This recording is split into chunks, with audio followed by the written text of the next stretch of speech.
Chapter 14, Phantoms of the Past, Part 2. Solaire's mind was lost in a mire, grasping for some kind of purchase to pull itself out. Where was he? From the heat that embraced him, he began to think he was deposited back on desolate Igneous in the fires of Lost Izalith. But the pain that consumed him, what was its source? Hadn't he perished in the cold streets of Manhattan? It didn't make sense, and realizing it only made his mind slip deeper. Still, he tried to make sense of it. If he had died, he should have reawakened back in the land of lords, the pain but a distant, yet aching memory. But the pain remained, all-consuming. Surely that meant something. Solaire's body refused to move, and yet he still felt movement. A deep sway broken by heavy shudders. Coarse stone coiled around him, abrading his exposed hands raw. There was something buried in his loose fist, something soft yet damp with sweat. His talisman. A thought fluttered through the fog in his head. Had the gods found mercy to spare him of his fate? The air rumbled with the growl of a large beast, and Solaire echoed it with a tortured groan. Finally, his swollen eyes opened. Far above, the mare in the moon stared back with keen interest, curious of his next move. He was in the clutches of the dragon. Why it hadn't killed him, he couldn't guess. But now he was its prisoner with no clear way of escape. Even if there was, Solaire feared he no longer possessed the strength to stand, much less run. His thoughts drifted to Twilight, running alone somewhere in the Manhattan streets. How helpless he felt, knowing he had let her down. Forgive me. I fear your grace has been wasted on me. Solaire grunted, hoping whichever deity had spared him would understand. Solaire! His heart started to the familiar call of his name. Desperately, he scanned the street ahead, searching for the source, hoping he was going mad.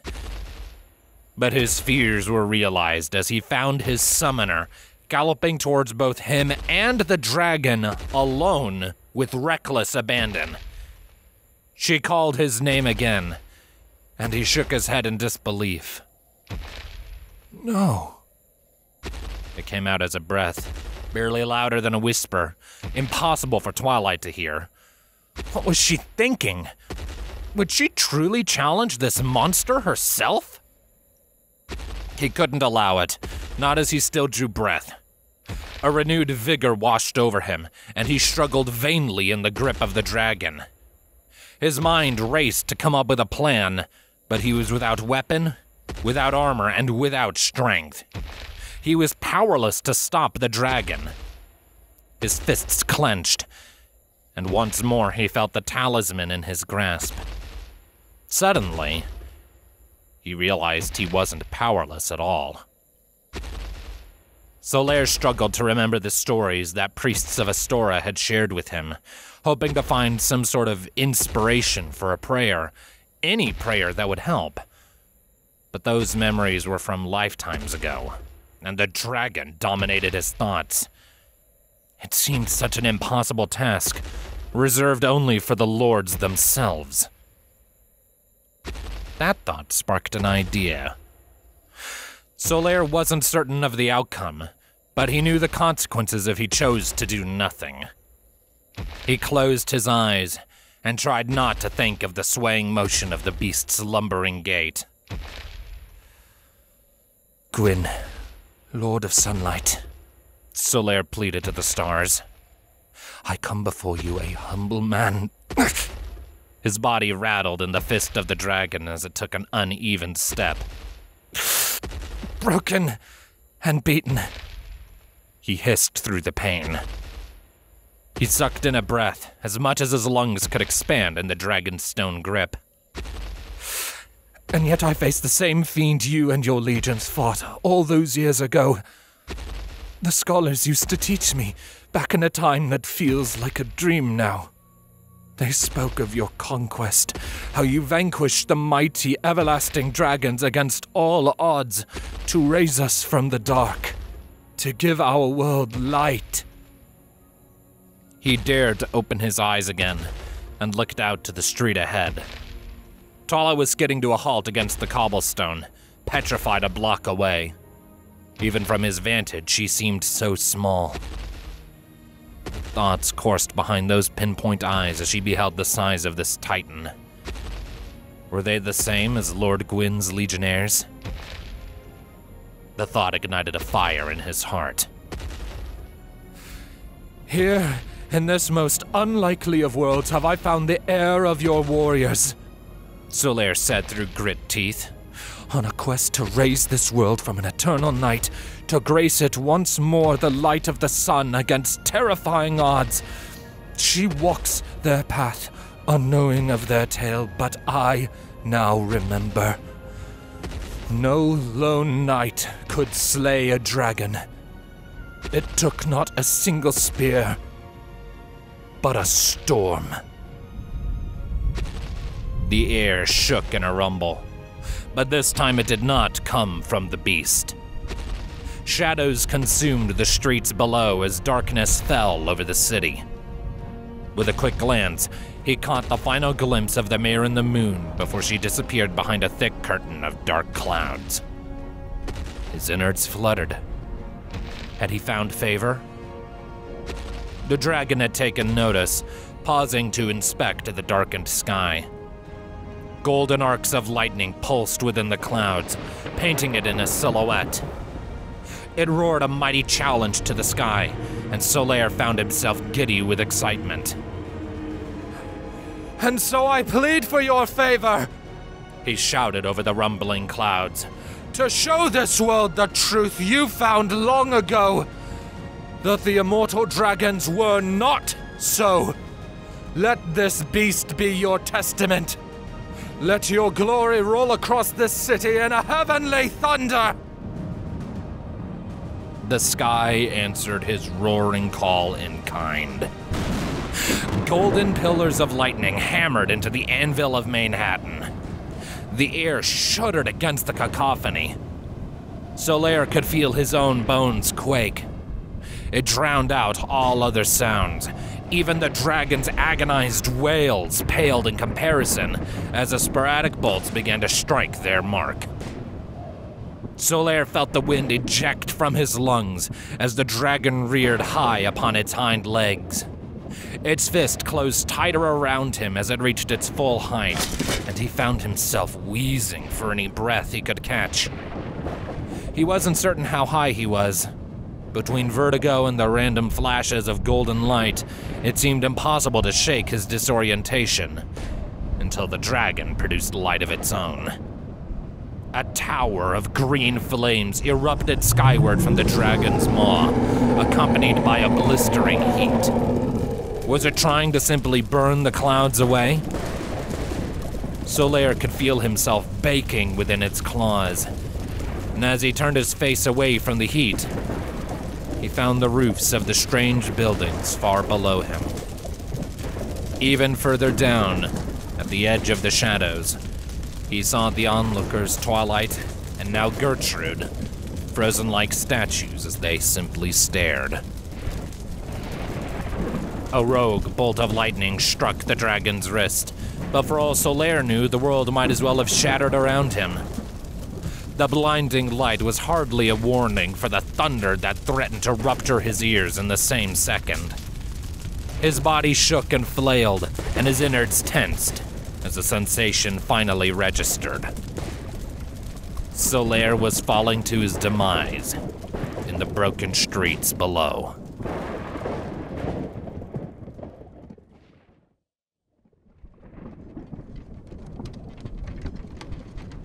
Once upon a time, Applejack would have thought herself mad for running into the heart of a thunderstorm, especially one as savage as this.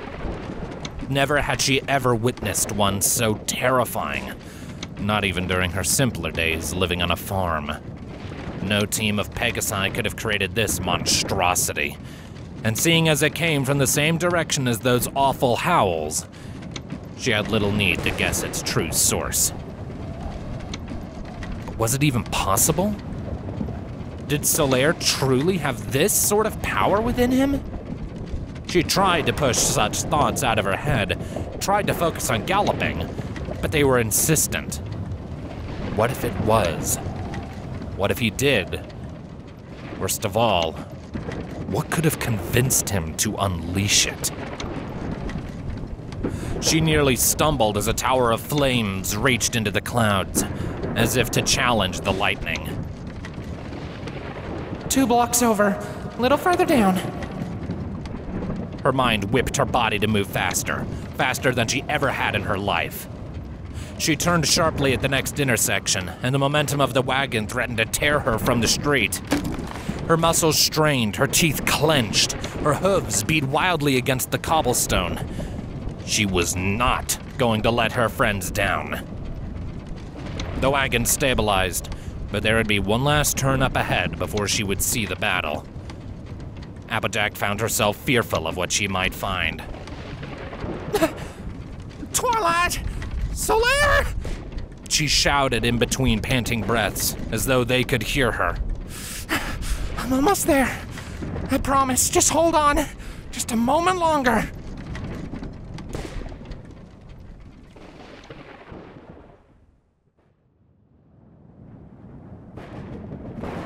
Twilight stood in terrified awe at the scene before her.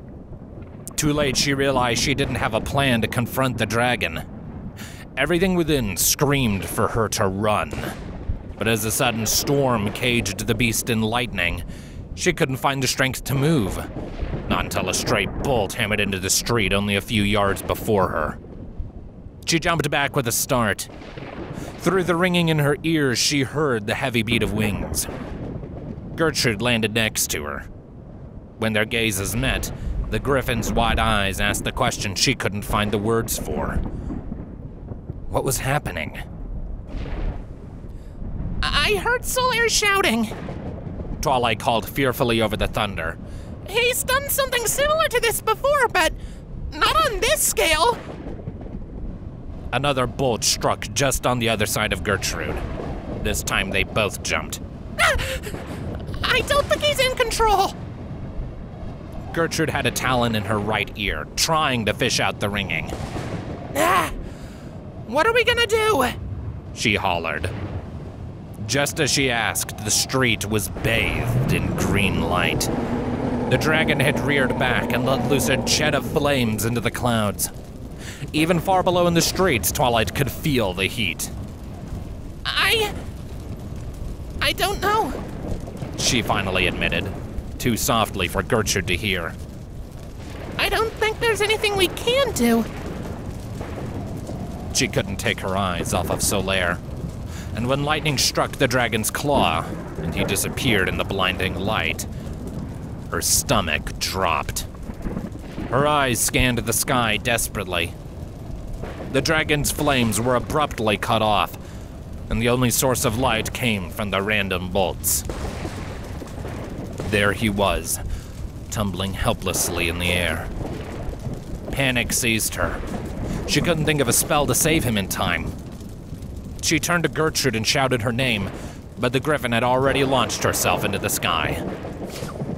Gertrude's wings beat furiously as she rose to intercept the falling giant. The storm continued to rage around her. She could only hope that a straight line would be the safest path. As she drew nearer to her target, she reached out with her claws and called out to him, hoping that he would hear, but he never reached back. She overshot, and Solaire continued to fall. Gertrude pivoted in the air, and with a heavy beat of her wings, she pushed herself downward. Solaire must have been unconscious, or nearly. She knew that now. The cobblestone street was on fast approach. Gertrude tucked in her wings, made herself as narrow as possible, keeping Solaire within her sight. His back was to the earth. His limbs were limp in the air as he fell. The only sign that he wasn't fully gone yet was how he gripped loosely a cloth rag in one of his hands. The distance between them tightened. Gertrude reached out once more with her claws. They gripped Solaire by the pits of his arms, and she snapped out her wings. The added weight nearly tore her wings out of their sockets as she tried to control their descent. She could only lead him into a glide, and even that was too much of a strain. She looked to Twilight and found the mare on the ground, staring past them with terrified eyes. The unicorn took a few cautious steps back before breaking into a gallop away from them. Reluctantly, Gertrude checked behind to see what was wrong, and quickly wished she hadn't. The dragon was falling towards them. The ground was only a few yards below, but stopping now meant being crushed alive. She carried Solaire for as far as she could, briefly surpassing Twilight, until the giant's feet struck the ground and the drag snatched him from her grip. Solaire's body rolled to a stop against the cold cobblestone. Twilight was first to reach him. The dragon collapsed fully into the street with the sound of an avalanche. The last bolt of lightning sent a final roll of thunder across Manhattan. And the air became deathly still.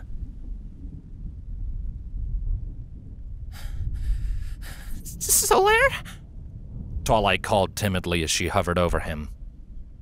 The clouds above began to disperse as quickly as they had appeared, and she gasped as the moonlight bathed him. His face was beaten and bruised, his golden mane a mess, no sign that it was ever kept in such a clean ponytail. Twilight didn't dare check beneath his chainmail, fearful of what she might discover. His chest rose and fell, slow and weak, but it meant he was alive. Gertrude caught up to them, her dismal face a mirror to Twilight's as she inspected him. The mare cupped the warrior's head in her hoof and tried to call out to him once more. Solaire, can you hear me? Are you okay? His chest rose a little higher, and his breath exhaled in a long, low grunt. His swollen eyes opened, and his attention flickered across the stars before settling on her. Solaire drew in a deep breath and pushed a smile for his summoner.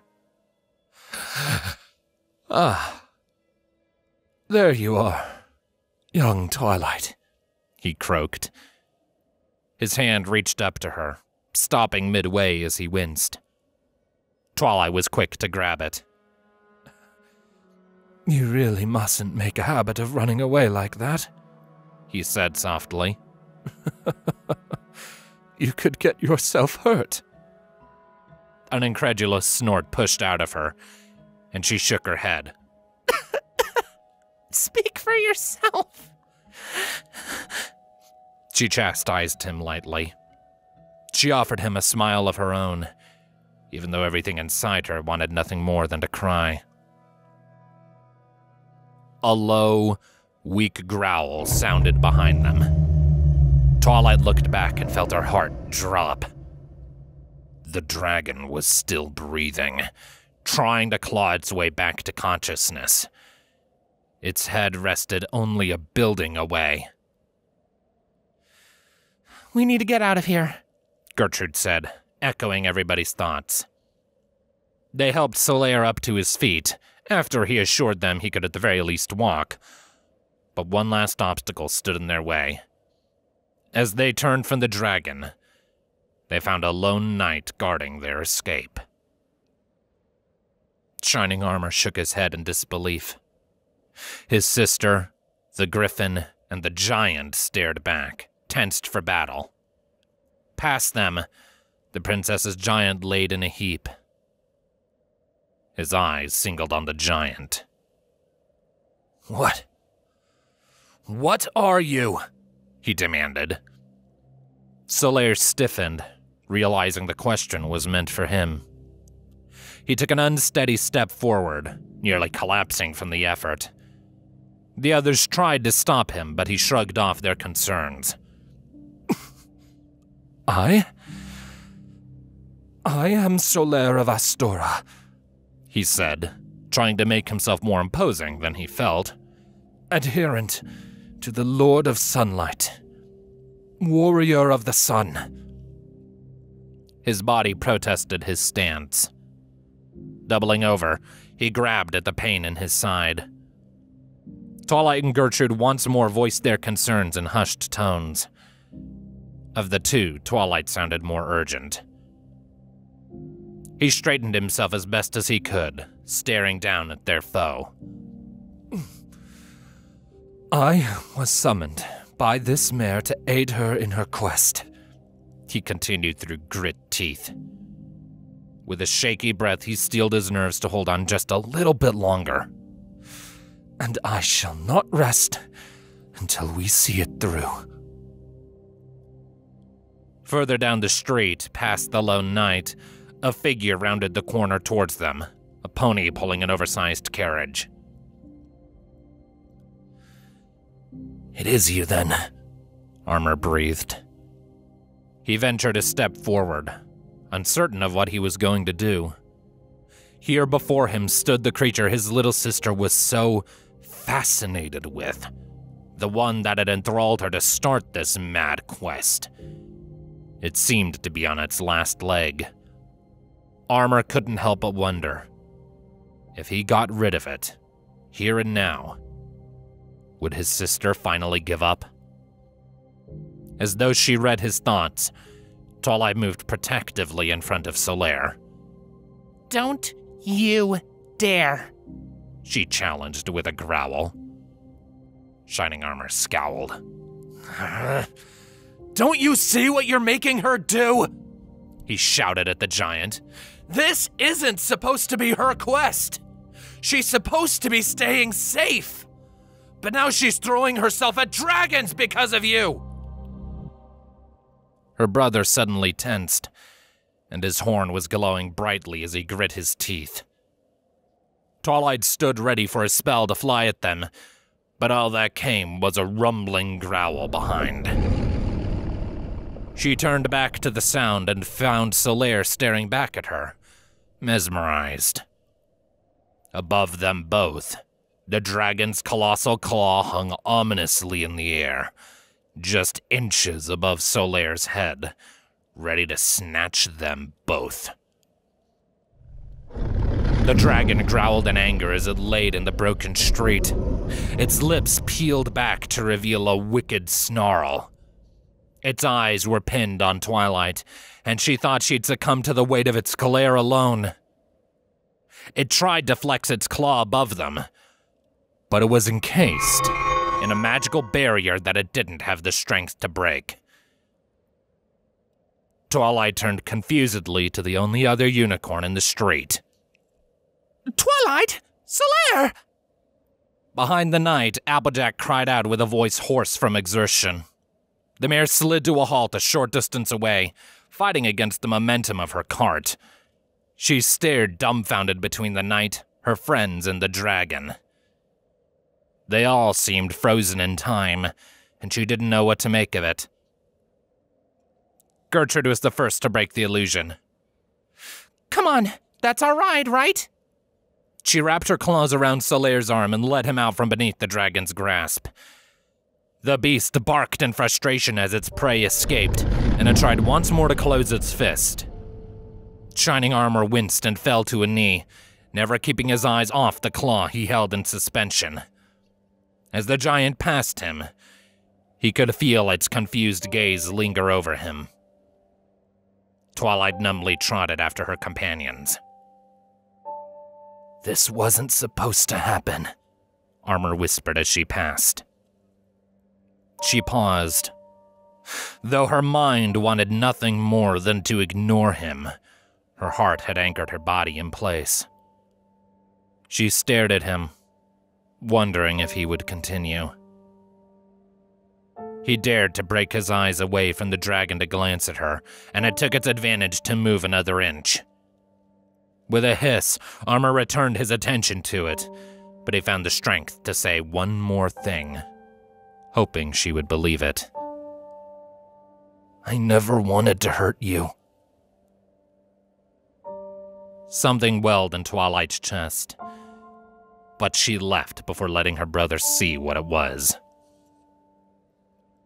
Up ahead, Gertrude was assuring herself that Applejack knew a way out of the city before helping Solaire into the carriage. In the short time that Twilight had known her, Applejack had never looked so tired. Somehow, the salesmare's dress had torn, exposing her hind leg from hoof to flank.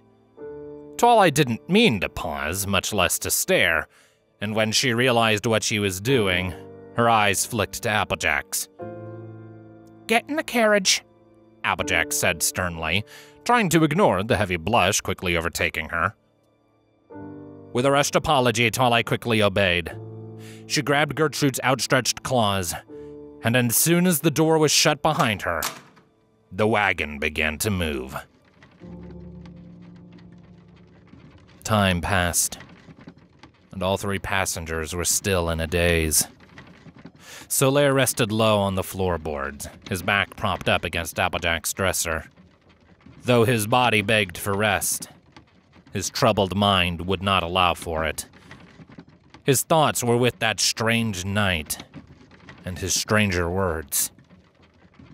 The more he dwelled on it, the more the stallion's face seemed worryingly familiar, and he tried in vain to not glance at Twilight too often. Gertrude couldn't help but feel something was missing. Her eyes darted across the cramped space of the unfamiliar wagon, searching for something she couldn't put her talon on. Suddenly, the missing something became clear, or more accurately, the missing griffin. Where's Gilda? She asked aloud, more of an announcement than a question. Twilight and Solaire glanced at each other and then to her. Gertrude could feel her heart racing. She couldn't remember seeing her friend outside with Applejack. Gilda? She called, as though the missing griffin was hiding in the cramped space with them. Gertrude shot for the door and nearly threw it off its hinges. Outside, the streets howled mockingly at her. She called out once more, louder than ever, before opening her wings and throwing herself outside. The wind shut the door behind her, leaving the mage and the warrior to their thoughts. Twilight was struggling to keep her emotions in order as she sat by the ladder to the bed up above. She had stolen a peek, and was almost relieved to see her saddlebag still there. But even the thought of pulling out a book couldn't comfort her now. Her brother. It just had to be her brother. She could feel Solaire staring at her. She returned the favor, and found him with his mouth open, like he was trying to form words. That stranger before, he finally began. Who was he? He acted like he knew you. No, Pony. Twilight quickly lied, and she felt her gut wrench. Solaire continued to pry with a questioning look. She shook her head and screwed her eyes shut. I don't want to talk about it. She tried again, but even she wasn't convinced it was the truth. Her body trembled independently of the cart. She wished this moon would never come. After seeing shining armor again, she thought her emotions would make more sense. But the fear still lingered, even though he was likely a mile away by now. The anger still festered just beneath her skin, a thin shell for the well of grief inside that threatened to drown her. Twilight turned to the side as she opened her eyes. Her hoof pushed against her lips to quell their tremor. Solaire didn't push for a real answer, but she knew he was still waiting. She told herself he deserved to know. He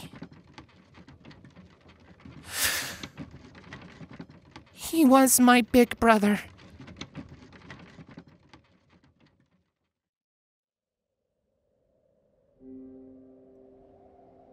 Rainbow Dash watched as the storm on the horizon quelled, secretly hoping to herself that it would last just a little bit longer, to spare her from her own thoughts.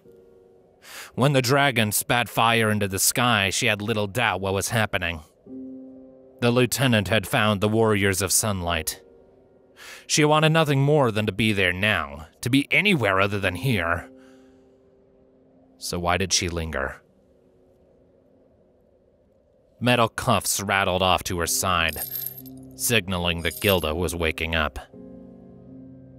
Rainbow Dash stood rigid, watching where the storm had disappeared, trying her best not to look at the lamppost where she had chained her old friend.